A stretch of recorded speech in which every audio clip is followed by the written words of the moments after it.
এভারকেয়ার হাসপাতালে চিকিৎসাধীন BNP chairperson Begum Khaleda জিয়ার অবস্থা আশঙ্কাজনক বলে জানিয়েছেন বাংলাদেশ সফররত জাতিসংঘের মানবাধিকার প্রধান মিশেল ব্যাচেলেট। দুদিন আগে বিএনপির একটা জনসভা হয়েছিল বেগম খালেদা জিয়ার চিকিৎসার জন্য মুক্তি এবং বিদেশে। আজকের ভিডিওটা অত্যন্ত গুরুত্বপূর্ণ। আজকের এই ভিডিওর মাধ্যমে আপনাদেরকে কয়েকটা ভিডিও ক্লিপের অংশ দেখাচ্ছি। পুরো ভিডিওটি কন্টিনিউ করেন, তাহলে এই ভিডিওর মাধ্যমে অনেক কিছু জানতে পারবেন। বিএনপির একটা জনসভা হয়েছিল বেগম খালেদা জিয়ার চিকিৎসার জন্য মুক্তি এবং বিদেশে যাওয়ার দাবিতে। অনেক কথাবার্তা হয়েছে, কিন্তু একজন নেতা জনাব মির্জা আব্বাসের একটা উক্তি কেউ কেউ নিউজ করেছেন। আমার কাছে মনে হয় এটা নিয়ে একটু আলোচনা দাবি রাখে, কারণ যেই আন্দোলনটা নির্বাচনের আগে বিএনপি ধাপে ধাপে গড়ে তুলেছিল, একটা স্পেসিফিক ডেট 28 অক্টোবরের পর সেই আন্দোলনটা ধ্বংস হয়ে যায়, বলা যায় স্তিমিত হয়ে যায়, এবং সেই আন্দোলনটা ব্যর্থ হয়ে যাওয়ার পরই আসলে নিশ্চিত হয় অলমোস্ট আওয়ামী লীগ তার মতো করে নির্বাচন করছে এবং ক্ষমতায় থেকে যাচ্ছে। সেই প্রসঙ্গে জনাব আব্বাস কথা বলেছেন। উনি কি বলেছেন আগে একটু পড়ি, তারপর আমরা আসলে এটার অন্তর্নিহিত যে তাৎপর্য এবং ভবিষ্যৎ রাজনীতির জন্য যে ইশারা আছে সেটা একটু আলোক করতে চাই। জনাব আব্বাস বলছেন, আমরা যারা আজকে এখানে উপস্থিত আছি, মঞ্চে আছি, মঞ্চের নিচেও আছি, আমরা আজকে 15 বছর আন্দোলন করছি। আন্দোলনের কোনো ফল আমরা ঘরে আনতে পারিনি, কারণ আমরা যথাসময়ে মাঠে থাকি না। কথাগুলো একটু খেয়াল করি। 28 তারিখে মানে 28 অক্টোবর যে আন্দোলন আমরা করেছিলাম, সেদিনই ফলাফল চূড়ান্ত হয়ে যেত যদি আমরা পাল্টা একটা মিছিল নিয়ে দাঁড়াতে পারতাম। কিন্তু কেন পারিনি? কারণ মৃত্যু ভয় ছিল, রক্ত দেওয়ার ভয় ছিল। যদিও আমরা হাজার কণ্ঠে বলি খালেদা জিয়া ভয় নাই, রাজপথ ছাড়ি নাই, খালেদা জিয়ার কিছু হলে জ্বলবে আগুন ঘরে ঘরে ইত্যাদি, খালেদা জিয়াকে আমাদের এই কথা শুনিয়ে লাভ নেই, আমাদের তৈরি হতে হবে। ওই জায়গাটা আমি একটু আলাদাভাবে বলতে চাই। উনি মনে করছেন 28 অক্টোবরই একটা দিন হয়ে যেতে পারত যেটা বাংলাদেশের ইতিহাসের মোড় ঘুরিয়ে দিতে পারত। কিন্তু কেন পারেন নাই, তার ভাষা আমি আবারও বলি, সেদিনই কিন্তু ফলাফল চূড়ান্ত হয়ে যেতে পারত যদি আমরা পাল্টা একটা মিছিল নিয়ে দাঁড়াতে পারতাম। কিন্তু কেন পারিনি? কারণ মৃত্যু ভয় ছিল, রক্ত দেওয়ার ভয় ছিল। এই জায়গাটা একটু উল্লেখ করা দরকার। বিএনপি যখন এই বিভৎস রকম নিপীড়ক সরকারের নিপীড়নের বিরুদ্ধে দাঁড়ায়, সত্যিকার অর্থেই প্রাণ হাতে নিয়ে দাঁড়াতে হয়, কোনো সন্দেহ নাই। এই সরকার ক্ষমতায় টিকে থাকার জন্য বহু প্রাণ ঝরিয়ে দিতে পারবে, এটা নিয়ে আমাদের কারো কোনো দ্বিধাদ্বন্দ্বের কিছু নাই। এটা তো রাজপথের আন্দোলনে বটেই। এছাড়া আপনাকে শত্রু যদি মনে হয়, আপনাকে তুলে নিয়ে গিয়ে গুম করে ফেলা, আপনাকে তুলে নিয়ে গিয়ে খুন করে ফেলা। 2700 যে খুন হয়েছে এই সরকারের সময়, বিচার বহির্ভূত হত্যাকাণ্ড, তার একটা বড় অংশ বিএনপির অ্যাক্টিভিস্ট ছিলেন। নিদেন পক্ষে যেটা হয়, আপনার বিরুদ্ধে এমন কতগুলো মামলা হবে যেগুলোতে আদতে আপনার কোনো সংস্রব নাই। সেগুলো মামলার সংখ্যা 50, 60, 70, 100, 150 যে কোনো কিছু হতে পারে। তার জন্য আপনি জেলে থাকবেন, তার জন্য আপনি কোর্টের দরজায় দৌড়াতে থাকবেন, আপনার জীবন জীবিকা শেষ হয়ে যাবে, আপনাকে হেফাজতে নিয়ে নির্যাতন করবে। সো হেন কোনো বিষয় নেই, কিন্তু যদি রক্তের কথা আসছে, ইয়াস, এটা খুব ঝুঁকিপূর্ণ। এই সরকার যদি তার ক্ষমতায় থাকার জন্য কাউকে ঝুঁকি মনে করে, তার রক্ত ঝরিয়ে দেবে কোনো রকম কোনো বিবেচনা ছাড়া। এবং আমরা দীর্ঘদিন থেকে এই আলাপও করেছি, যারা আইনশৃঙ্খলা, রাষ্ট্রের আইনশৃঙ্খলা রক্ষাকারী বাহিনী, তারা বহু আগেই আওয়ামী লীগের দলীয় পেটোয়া বাহিনীতে পরিণত হয়েছে। অনেকে ফান করে থেকে পুলিশ লীগ বলেন, খুব বেশি ভুল বলেন তা না। এবং তারা তাদের ব্যক্তিগত পাপ এমন জায়গায় নিয়ে গেছে যে এখন তারাই তাদের আখের গোছানোর জন্য তারা বিএনপির ওপরে মারাত্মক রকম বল প্রয়োগ করতে প্রস্তুত আছে সবসময়। এবং এটা যে শুধুমাত্র তার বিচার থেকে বেঁচে থাকার জন্য বা দূরে থাকার জন্য তা না।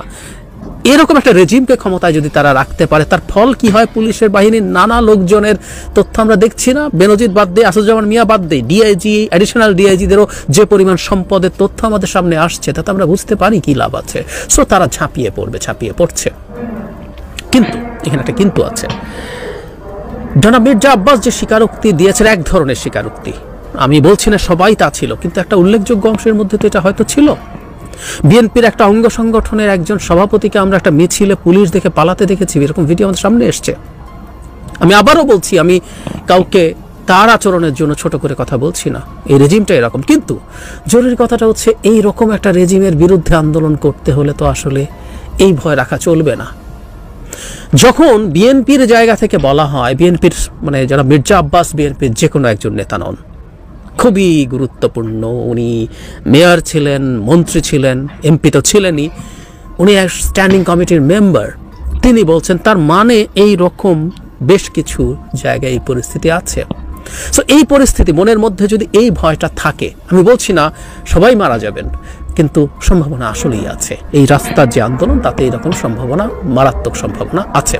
কিন্তু এটাকে যদি ভয় পাওয়া যায়, ভয় পাওয়া হয়, তাহলে কি এরকম একটা রেজিম, যেটাকে অনেকে মাফিয়া, অনেকে ফ্যাসিস্ট রেজিম বলে, আমি বহুবার বলেছি আমি এদেরকে ফ্যাসিস্ট বলে আসলে কিছুটা সম্মান করতে হয়, আমি করতে চাই না। কারণ ফ্যাসিজমেরও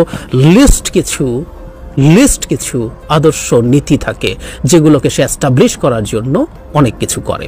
আমি সবসময় বলি একটা মাফিয়া স্টেট, একটা মাফিয়া গভর্নমেন্ট, সেই সরকারটা কিছু ফ্যাসিস্ট টুল ব্যবহার করার চেষ্টা করছে। কারণ সে যে বয়ান আমাদের সামনে আনে, তথাকথিত ধর্মনিরপেক্ষতা, তথাকথিত মুক্তিযুদ্ধের চেতনা, এগুলো তার দলের লোকজনও বিশ্বাস করে এবং তারাও এই ব্যাপারে সচেতন নয়। ওকে তো টুল ব্যবহার করে, মত প্রকাশকে গলা টিপে ধরে, বিরোধীদেরকে ধ্বংস করে দেয়া। তো যাই হোক, এরকম একটা রেজিমের বিরুদ্ধে দাঁড়ানোর জন্য যদি বিএনপির মতো দলের মধ্যে মৃত্যু ভয় বা রক্ত দেওয়ার ভয় থাকে, বিশেষ করে ওপরের দিকের নেতৃত্বে, আমি বিএনপির মধ্য এবং নিচের দিকের নেতৃত্ব মানে লোকজনের যারা কর্মী আছেন, আমি তাদের মধ্যে কিন্তু বেশ সাহস দেখি। আমি ব্যক্তিগতভাবে কারোর সাথে পরিচিত হয়েছি, কেউ আমাকে একটু চিনে কথা বলার চেষ্টা করেছেন, আমি দেখেছি তাদের মধ্যে সাহসের জায়গাটা আছে। তার মানে কি উপরের দিকে বা সর্বোচ্চ নেতৃত্বের দিকে। সফররত জাতিসংঘের মানবাধিকার প্রধান মিশেল ব্যাচলেট, আমরা চলে যাচ্ছি সেখানে। With a population largely dependent on the land and on natural resources for livelihoods and indeed survival, Bangladesh is one of the countries that is most affected by environmental damage and climate change. Up to 2/3 of Bangladeshis are involved in farming activities in some way, with women accounting for half of those working in the agricultural sector. 3/4 of the population of the country reside in environmentally vulnerable rural areas, with many either living in poverty or not owning land. Growing migration to already densely populated urban areas in low-lying coastal zones is leading to the expansion of informal settlement areas in urban areas and of course also expansion of the informal economy. The World Bank estimates that Bangladesh may have almost 20 million internal climate migrants by 2050, IDPs by 2050, corresponding to roughly 12% of the entire population of Bangladesh or the entire population of my own home country, Chile. Specifically, with a projected 50 centimeters rise in sea level, as you mentioned before, Bangladesh may lose approximately 11% of its land by then, and that will mean up to 18 million people may have to migrate because of sea level rise alone. In communities like Khulna, increased salinity, siltation, flooding, and worsening cyclones have পুরো video ক্লিপটি দেখলেন এবং এই যে বিএনপির নেতাকর্মীরা অমুক তমুক অনেকে বক্তব্য দেয়, আর ভাই এই বক্তব্যতে কোনো লাভ হবে না, সাধারণ একেবারে সিম্পল একটা বিষয় আপনাদেরকে আমি বলি। আমি কিন্তু কারো পক্ষপাতিত্ব নিয়ে কথা বলবো না। দেখেন, বর্তমানে ক্ষমতা আছে কারা? আওয়ামী লীগ ভালো না, খারাপ, এইটা সেটা বিভিন্ন কথা বলতেছে, উন্নয়ন করে না, এটা করছে না, সেটা করে না। কারণ আমার প্রশ্ন হচ্ছে, বিএনপিরা কি কোনোদিন ক্ষমতায় ছিল না? কোনোদিনই কি বিএনপি ক্ষমতা ছিল না? তো বিএনপিরা ক্ষমতা অবশ্যই তারা অনেক বছর কিন্তু ক্ষমতা ছিল। ক্ষমতা থাকা অবস্থায় করছেটা কি? ক্ষমতায় থাকা অবস্থায় কতটুকু উন্নয়ন করছে, কি করছে না করছে, এগুলো কি দেশের মানুষ জানে না? চুরি চামারি বাটপারি কম করছে? কম করে না, বহুত বাটপারি করছে। আর এই বাটপারিগুলো শিখাইছে কারা? বিএনপির লোকেরা। এগুলো কিন্তু ভাই আমার কথা না, আমার বাপদাদাদের কথা, তাদের মুখে আমরা শুনছি। তারা কিন্তু আওয়ামী লীগ করেন মনে করেন না। এই বিএনপির লোক মানে লোকগুলো এই সমস্ত কথা কিন্তু অনেক বলে। তো এই যে বাটপারিতে আমি শিখাই, তো বাটপারি তো শিখবে সবাই মানুষ। তো যাক ভাই, এই সমস্ত বিষয়ে আমি কথা বলতে চাই না। একটা কথা বলবো, মানে সামনের হাল যেদিকে যায় পিছের হাল ওই দিকেই যাবে। এটা একেবারে সিম্পল একটা বিষয়, এটা আপনারাও জানেন, আমিও জানি। এই বিষয়ে আমার মতো সাধারণ মানুষের কথা না বললেও হবে। বেগম খালেদা জিয়া পয়সা মরবে এই জেলের মধ্যে, তাও তাকে ছাড়া হবে না। আল্লাহ হাফেজ। রাসেলস ভাইপার সাপ থেকে বাঁচার কোনো দোয়া আছে কিনা? আল্লাহ নবী সাল্লাল্লাহু আলাইহি ওয়াসাল্লাম 1450 বছর আগে এই রাসেলস ভাইপার সাপ থেকে কিভাবে বাঁচবেন সেই দোয়া আমাদেরকে তিনি শিখিয়ে দিয়েছেন। এই বিষাক্ত রাসেলস ভাইপার সাপ থেকে আমরা কিভাবে বাঁচবো? সাপটা সবচেয়ে কম বাচ্চা দেয় হচ্ছে 20টা এবং উপরে দেয় 80টা পর্যন্ত। রাসেলস ভাইপার সাপ থেকে বাঁচার কোনো দোয়া আছে কিনা? থাকলে আমাদেরকে একটু বলে দেন।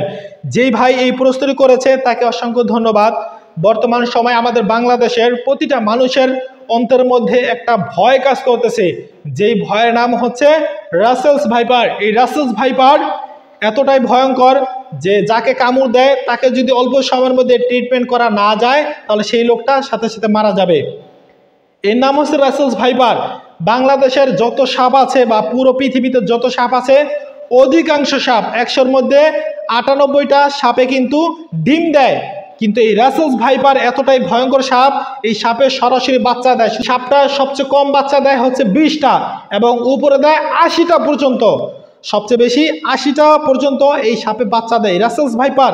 চিন্তা করতে পারেন তো 80টা করে যদি এক একটা সাপে বাচ্চা দেয় তাহলে বাংলাদেশ ভরতে বেশি দিন সময় লাগবে না। এই বিষাক্ত রাসেলস ভাইপার সাপ থেকে আমরা কিভাবে বাঁচবো? আল্লাহ নবী সাল্লাল্লাহু আলাইহি সাল্লাম 1450 বছর আগে এই রাসেলস ভাইপার সাপ থেকে কিভাবে বাঁচবেন সেই দোয়া আমাদেরকে তিনি শিখিয়ে দিয়েছেন। আমরা যদি নিয়মিত আল্লাহ নবী সাল্লাল্লাহু আলাইহি সাল্লাম যেভাবে শিখিয়ে দিয়েছেন, যেভাবে বলেছেন, সেইভাবে যদি আমরা এই দোয়াগুলো আল্লাহ নবী সাল্লাল্লাহু আলাইহি সাল্লামের শিখানো দোয়াগুলো যদি আমরা পড়তে পারি তাহলে ইনশাআল্লাহ আল্লাহ পাক রব্বুল আলামিন এই দোয়ার মাধ্যমে, এই দোয়ার বরকতে এই রাসেলস ভাইপার সাপ থেকে অবশ্যই আমাদেরকে হেফাজত করবে ইনশাআল্লাহ। হযরত আবু হুরায়রা রাদিয়াল্লাহু আনহু থেকে বর্ণিত, রাসূল সাল্লাল্লাহু আলাইহি সাল্লাম বলেছেন, রাসূল সাল্লাল্লাহু আলাইহি সাল্লামের কাছে একবার একজন গ্রাম্য ব্যক্তি এসেছে। আসার পর রাসূল সাল্লাল্লাহু আলাইহি সাল্লামকে বলতেছে, ইয়া রাসূলুল্লাহ, আমাকে গতকালকে বিষাক্ত একটা বিচ্ছুতে, বিষাক্ত একটা পোকা আমাকে কামড় দিয়েছে, যার যন্ত্রণায়, যার ব্যথায় আমি সারা রাত্র ভরে কাতরিয়েছি, ব্যথায় সারা রাত আমি একটু ঘুমাতে পারি নাই। ইয়া রাসূলুল্লাহ, আমাকে একটা ট্রিটমেন্ট করে দেন, আমাকে একটা ট্রিটমেন্ট করে দেন যাতে করে আমি এ থেকে পরিত্রাণ পেতে পারি। আল্লাহ নবী সাল্লাল্লাহু আলাইহি সাল্লাম ওই গ্রাম্য ব্যক্তিকে বললেন, হে ভাই, তুমি যদি আমার শেখানো দোয়াটা পড়তে, আমল করতে, তাহলে তোমাকে আজকে এই বিষাক্ত পোকামাকড় তোমাকে কামড় দিতে পারতো না।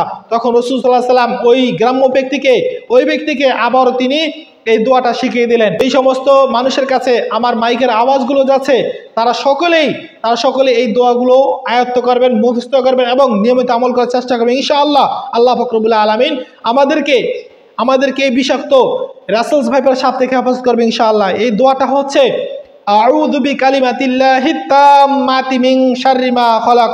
আপনাদের সুবিধার্থে আবার আমি বলে দিচ্ছি, আউযু বিকালিমাতিল্লাহিত তাম্মাতি মিন শাররি মা খালাক। সম্মানিত উপস্থিতি, এই যে আমি দোয়াটা বলে দিলাম, এই দোয়াটা কিভাবে আপনারা পড়বেন? এই দোয়াটা মাগরিবের নামাজের পরে কোনো কথাবার্তা বলার আগে 3 বার পড়বেন। মাগরিবের নামাজের সাথে সাথে ফরজ নামাজের পরে 3 বার আপনারা পড়বেন। এই 3 বার দোয়াটা যদি আপনি পড়েন তাহলে ইনশাআল্লাহ রাসূল সাল্লাল্লাহু আলাইহি সাল্লামের কথা অনুযায়ী ইনশাআল্লাহ আল্লাহ পাক রব্বুল আলামিন আমাদেরকে হেফাজত করবেন। কতক্ষণ পর্যন্ত?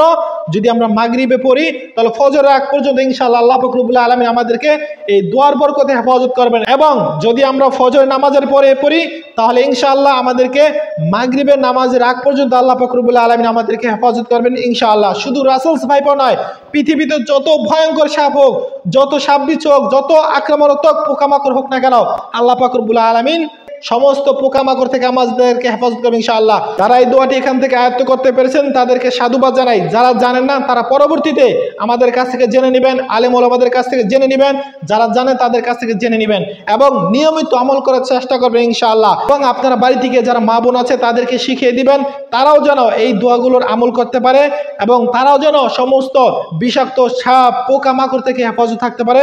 এই জন্য সকলে তাদেরকে শিখিয়ে দিবেন। একবার এক বাপ নিজের ছেলের সাথে দেখা করতে শহরে এলো। গিয়ে দেখলো তার ছেলের সাথে একটা খুব সুন্দরী মেয়েও থাকে।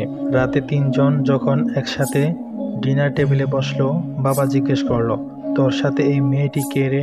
ছেলে বলল, বাবা, ও আমার রুম পার্টনার, আমার সাথে থাকে। তুমি এটা নিয়ে কি ভাবছো সেটা আমি জানি, কিন্তু আমাদের দুজনের মধ্যে সেরকম কোনো সম্পর্ক নেই। আমাদের দুজনের আলাদা আলাদা কামরা, আলাদা আলাদা বেড, আমরা দুজন শুধু খুব ভালো বন্ধু। বাপ বলল, ঠিক আছে। পরের দিন বাপ নিজের গ্রামে চলে গেল। 1 সপ্তাহ পর মেয়েটি ছেলেটিকে বলল, শোনো, গত রবিবার তোমার বাবা যে প্লেটে ডিনার করেছিলেন ওই প্লেটটা খুঁজে পাচ্ছি না। আমার সন্দেহ তোমার বাবাই এটা নিয়ে গেছেন।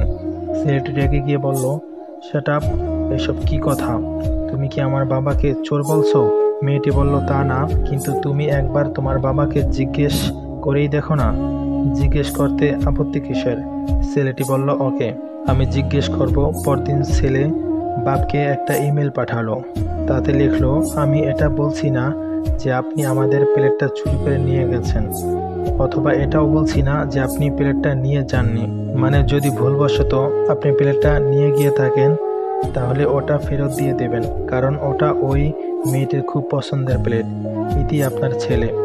1 ঘন্টা পরই বাবার জবাব এলো, আমি এটা বলছি না যে তোর রুম পার্টনার রাতে তোর সাথে ঘুমায়, আবার এটাও বলছি না যে ওই মেয়েটি রাতে তোর সাথে ঘুমায় না। তবে ওই মেয়েটি যদি পুরো সপ্তাহের মধ্যে একবারও তার নিজের রুমে নিজের বেডে শুয়ে যেত, তাহলে ওর বালিশের নিচেই সে তার প্লেটটা পেয়ে যেত, কারণ প্লেটটা আমি ওখানেই লুকিয়ে রেখে এসেছিলাম। এটি তার বাবা।